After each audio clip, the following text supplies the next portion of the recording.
बिस्मिल्लाहिर्रहमानिर्रहीम। अस्सलाम वालेकुम।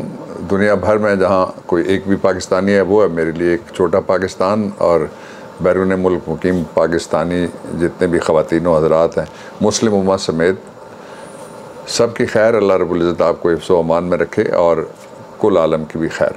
पाकिस्तान के अंदर किस तरह से प्री पोल धांधली की तैयारी शुरू हो गई है। 3 धांधलियाँ हो रही हैं, मैं तीनों के बारे में आपको बताना चाहता हूँ जो आपसे इससे पहले नहीं सुना इस तफसील से आपने। मैं पहली धांधली जो प्री पोल रिगिंग है इलेक्शन की, मैं उसकी तरफ आपको लेके चलता हूँ।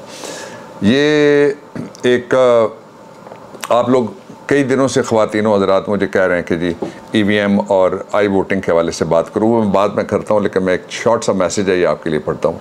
आई सेंट, एक साहब हैं वो कहते हैं कि मैंने अपना जो शनाख्ती कार्ड है कौमी पाकिस्तानी वो 8300 को भेजा और मैं शौक में चला गया, हैरान हो गया कि मेरा वोट जो है वो सिहाला एक यूनियन काउंसिल है और बड़ी मकबूल जगह है। इसके साथ ही मेरा आबाई गांव कहूटा वाला जुड़ा हुआ है, तो यहाँ सिहाला से इसको कराची ट्रांसफ़र कर दिया गया। वो कहते हैं कि 22 साल में पिछले 3 दफ़ा मेरे शनाख्ती कार्ड बदले और पासपोर्ट, और तीनों दफ़ा मैंने उनको जब इम्प्रूव होते रहे तो मैंने इस्लामाबाद से उनको बनाया। और फिर वो ये कहते हैं कि during the last census my family was recorded and counted in Islamabad, के पिछला जो मरदमशुमारी उसमें मैं और मेरी फैमिली इस्लामाबाद के अंदर काउंट किए गए। अब ये है कि ये जो इलीगल भी और इलेजिटिमेट गवर्नमेंट है, ये इसको अमेरिका की सपोर्ट हासिल है। और दूसरा वो है जिसके बारे में मैं अभी आपको दूसरे पे बताना चाहता हूँ।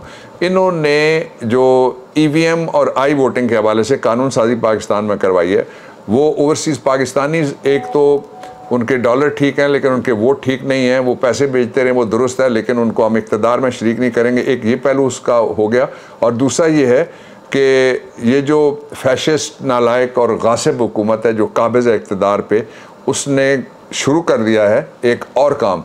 इसके बारे में मैं आपको बता दूं, जो ओवरसीज़ पाकिस्तानीज़ हैं, मुझे ख़वातीन और हज़रात दोनों आपके मैसेजेस में देखता हूं बहुत गौर से, मैं आप सबको मिला के, वरना मैं एक आध नाम ले लेता। मैं आपको बताना चाहता हूं कि हम तैयारी कर रहे हैं इंशाअल्लाह अज़ीज़। ये आपका वेस्टेड राइट है। वेस्टेड राइट एक दफ़ा देने के बाद उसको वापस नहीं लिया जा सकता। मसलन सड़क पर जाना मेरा वेस्टेड राइट है, पाकिस्तान के अंदर वापस आना आपका वेस्टेड राइट है। ये एक दफ़ा आपको मिल गया तो उसके बाद ये वापस नहीं लिया जा सकता। ये जो इंटरप्रिटेशन है फंडामेंटल राइट्स की कॉन्स्टिट्यूशन के अंदर पाकिस्तान में और सारी दुनिया में, मैं उसकी बात कर रहा हूँ। इसके बारे में बहुत लॉ क्लियर है। और फिर सुप्रीम कोर्ट की 4 जजमेंट्स हैं मुख्तलिफ सालों की, जिनके अंदर कहा गया कि ओवरसीज़ पाकिस्तानी को राइट दिया जाए, अब नहीं वापस लिया जा सकता।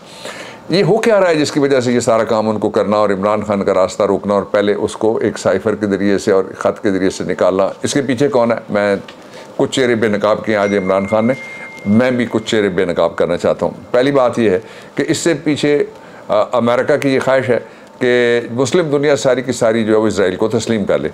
उसके लिए उसने कुछ मुल्कों पे दबाव डाला, कुछ मुल्कों ने पाकिस्तान के साथ बात की, इमरान खान के मैं दौर की बात कर रहा हूँ, और इनडायरेक्टली बात की, उन्होंने ये अदब और लिहाज कायम रखा। लेकिन इमरान खान बड़ी सीधी बात ये कहते हैं कि ये कायदे आज़म के उस तसव्वुर के ख़िलाफ़ है जिसके बारे में उन्होंने कहा था कि जो मकबूजा फ़लस्तीन है उसका दारुल खिलाफा होगा बैतुल मुक़द्दस, और 2 रियासती उनका नज़रिया दिया हुआ है, पाकिस्तान उसके ऊपर कायम है। अब इससे आगे चलिए ज़रा। एक ख़ातून जो अमेरिका का उसका कनेक्शन है लेकिन है पाकिस्तानी, वो सबसे पहले जाती है और वो अमेरिकन प्रेसिडेंट को मिलती है। वो ख़ातून वहाँ से निकलती है तो वो सीधी पाकिस्तान आ जाती है। वो पाकिस्तान में आके नाअहल ताहयात और पाकिस्तान के मुफाद के ख़िलाफ़ हर जगह पाकिस्तान दुश्मनों से ताल्लुकात रखने वाले मोदी समेत, और वो जो यहाँ से भागे हुए दूसरे लोग हैं जो पाकिस्तान के ख़िलाफ़ हर्जा सराई करते हैं और इदारों के ख़िलाफ़, उनके साथ ताल्लुकात रखने वाला जो बीमारी की हालत में गया था दवाई ढूंढने के लिए, तो कॉफ़ी ढूंढता रहता है हर वक्त, दवाई लेके वो वापस नहीं आया। अपने भाई की गवर्नमेंट को 3 महीने हो, इसके बावजूद भी वापस नहीं आया। भतीजे की गवर्नमेंट को 3 महीने हो गए, इसके बावजूद भी नहीं आया। इलीगली दोनों बैठे हुए हैं। तो उन्होंने ये प्लान किया है। फिर उस खातून को लाया गया और उस नालायक नाअहल ताहयात जो लीडर है उसकी बेटी के साथ उसकी तस्वीर बनी।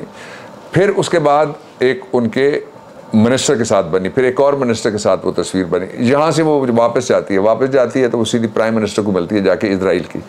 और अब ये बात खुल गई है, उनके जितने भी इत्तेहादी हैं PDM के अंदर, जिसमें मौलाना भी शामिल है और जिसमें एक नेशनलिस्ट पॉलिटिक्स करने वाले जो क़याम पाकिस्तान के आमी नहीं थे वो भी शामिल है, यानी ये दोनों ही आमी नहीं थे, इनके बड़े जो थे तो ये सारे मिल के एक माहौल बना रहे हैं पाकिस्तान के अंदर कि किसी तरीके से, मैं बड़ा वाज़ेह कर देना चाहता हूँ कि कायद-ए-आज़म की पॉलिसी से 1 इंच भी हम पीछे नहीं हटेंगे, ना किसी को हटने देंगे। Let's be very clear. जिस तरह जो ओवरसीज़ पाकिस्तानीज़ का राइट है और उनका जो पाकिस्तान के अंदर शराकत इक़्तिदार में हमने जो कानून बनाया था उसको, उसके तहफ़्फ़ुज़ के लिए ना किसी को पीछे हटने देंगे और ना इंशाअल्लाह जिस खुद कभी भी हटेंगे और उसको अधूरा नहीं छोड़ेंगे उस एजेंडे को। अब एक और पहलू जो बड़ा ख़तरनाक है उसकी तरफ मैं आपको लेके चलता हूँ। तो वो तीसरा पहलू है कि किस तरह की धांधली पाकिस्तान के अंदर करने की कोशिश की जा रही है। और वो धांधली ये है कि एक ऑडियो लीक आई। ऑडियो लीक ये थी कि ये नहीं है, वो जो खातून है ना जिसकी ऑडियो फैक्ट्री है अपनी और वीडियो फैक्ट्री है जिसकी अपनी, वो जो कहती है कि मैं ऐसी ऐसी वीडियोज़ है मेरे पास कि मैं सबकी वो दिखाऊं तो पता नहीं क़यामत आ जाए और ज़लज़ले बर्पा हो जाए और पिंडोराज बॉक्स खुल जाए एक तरफ। उसने कहा कि मैं मीडिया मैनेज करती हूँ और वो धमकियाँ दे रही है सेक्रेटरी इंफॉर्मेशन समेत जो बाकी आला ओहदेदार हैं वजारत इत्तलात और नशियात के, आपके टैक्स में से पैसे लेते हैं, उनको धमकियाँ दे रही है। कहती है कि फिर मुझे अपने चचा से बात करना पड़ेगी। ये कौन सा वाला चचा है? ये वो शोबाज चचा है जिसने मानसेरा में जलसा किया और उसके लिए चिलर्स बाकायदा मंगवाए गए और जिसमें ये डेस्क पे बैठा हुआ मैं काम कर रहा हूँ। ये तकरीबन अगर आप टोटल देखें तो कोई ये इसका फ्रंट जो है वो कोई 7-8 फुट होगा। इतने इतने बड़े चिलर्स लगा के पीछे से अवाम आगे धूप में बैठे हुए हैं और पीछे से इन्होंने वो चिलर्स छुपा के ले जाने की कोशिश की। लेकिन आजकल जो ऑल्टरनेट मीडिया, सोशल मीडिया, उसने वो चिलर्स दिखा दिए कि वहाँ वो पल कॉन्टिनेंटल वाली या मैरियट वाली या सेरेना वाली पाकिस्तान के बड़े जो होटल चेन्स हैं उन वाली वहाँ पे ठंडक के अंदर वो बैठे हुए जलसे से खिताब कर रहे थे और गरमा रहे थे कि इसको नीचे अपने गुलामों का लहू गरमाने की नाकाम कोशिश कर रहे थे। अब ये उस के बाद एक और ऑडियो आती है विच इज़ वेरी इंपॉर्टेंट। वो ऑडियो ये है कि पाकिस्तान के एक मारूफ हैं प्रॉपर्टी डीलर या प्रॉपर्टी टाइकून या प्रॉपर्टी बिल्डर, उनकी कहा गया कि साबिक सदर आसिफ के साथ उसकी गुफ्तगू हो रही है और वो कह रहे हैं कि जी मुझे उन्होंने मैसेज किया था। अब इसके जो शर्मनाक पहलू हैं वो मैं आपके सामने लाता हूँ। सबसे पहले तो यह है कि जिसकी गुफ्तगू कहा गया वो कहता है ये झूठ है, मेरी गुफ्तगू नहीं थी।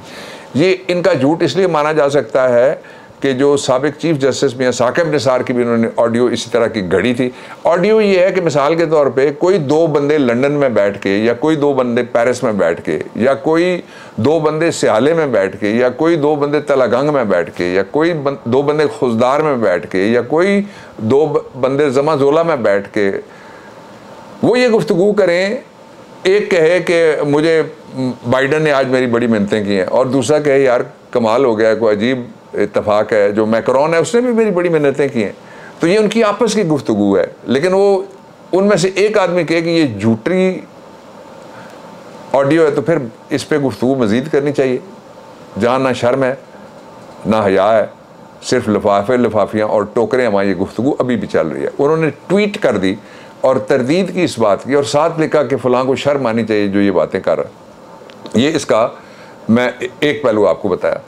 इसका दूसरा पहलू ये है कि सारा माहौल क्या बनाया जा रहा है। सारा माहौल ये बनाया जा रहा है कि जो बैरूनी आका है जिन्होंने इंपोर्ट करके इनको बिठाया, उनको ये मैसेजेस दिए जा रहे हैं कि हम इमरान खान का रास्ता रोकेंगे हर तरीके से और आप हमारी सरपरस्ती जारी रखें। और सरपरस्ती क्या है? सरपरस्ती ये है कि दुनिया की तारीख में पहली दफ़ा प्रोटेस्टर्स, वाकई जहाँ जहाँ भी केमिकल गैस इस्तेमाल हुई है, अक़वाम मुत्तहिदा ने नोटिस लिया, उसके नतीजे में इराक़ पे हमला कर दिया गया, हालांकि वहाँ से कुछ भी नहीं निकला। वो कहते थे कि WDMs जो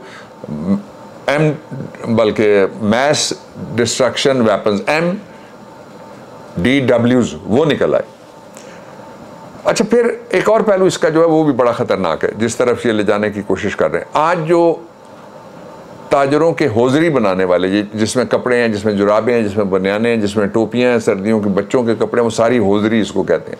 वो बनाने वाले जो उन्होंने कहा है कि कोविड के बावजूद भी जो इमरान खान ने काम किया था, इस वक्त वो पूरी कोशिश करके उसको बर्बाद कर रहे हैं। इसलिए वो कहते हैं कि हौजरी की हमारी इंडस्ट्री बंद होने वाली है। उसके साथ दूसरी तरफ अगर आप देखें तो 2 काम सिर्फ, आप इश्तिहार टेलीविज़न कोई भी देख लें जो ये चला रहे हैं, करोड़ों अरबों रुपए के इश्तिहार, करोड़ों के नहीं चलते, अरबों के इश्तिहार चलते हैं। और आपको मैं ये बता दूं, टेलीविज़न के ऊपर जो स्क्रीन पे ऊपर आने के लिए 1 सेकंड के भी पैसे लिए जाते हैं और पैसे रुपए में नहीं लिए जाते, सैकड़ों में भी नहीं ले जाते, हज़ारों में नहीं, लाखों में 1 सेकंड के इश्तिहार के पैसे आते हैं। तो ये किस तरह के इश्तिहार, ये कहते हैं जी खजाना खाली है। उसके साथ मैं आपको बताऊं, किसी मिनिस्ट्री में किसी कोई जानने वाला उससे आप पूछ लें, 3.5 साल चाय जो हम लोग थे अपने खर्चे पे पिलाते रहे लोगों को, और सादगी की इंतहा करके जिनके लिए पैसे इमरान खान बचाता रहा, वो सारे के सारे अमेरिका की ग़ुलामी में उन्होंने कहा कि जी ये हमें नहीं चाहिए, हमें कौन चाहिए। अब वहाँ एक अय्याशी लगी हुई होती है और एक एक दिन में लाखों रुपए एक एक मिनिस्ट्री सिर्फ किस पे उड़ा रही है। गेस्ट आ रहे हैं, गेस्ट जा रहे हैं, आपका माल खा रहे हैं। पाकिस्तान बचाना है, इमरान खान को वापस लाना है, इंशाअल्लाह अज़ीज़ इस्लामाबाद एक बार फिर आना है। जहाँ भी हैं आप खुश रहिए, आबाद रहिए, पाकिस्तान शादबाद रहेगा इंशाअल्लाह अज़ीज़। और यहाँ पे जिन्होंने मकबूजा सरजमीन समझ के इम्पोर्टेड गवर्नमेंट जो बैठी हुई है, उसको याद रखना चाहिए, उसके दिन गिने जा चुके हैं और उनकी उल्टी गिनती सामने दीवार पे लिखी हुई है। पाकिस्तान जिंदाबाद। कल फिर कोशिश करूँगा आपसे बात करने की।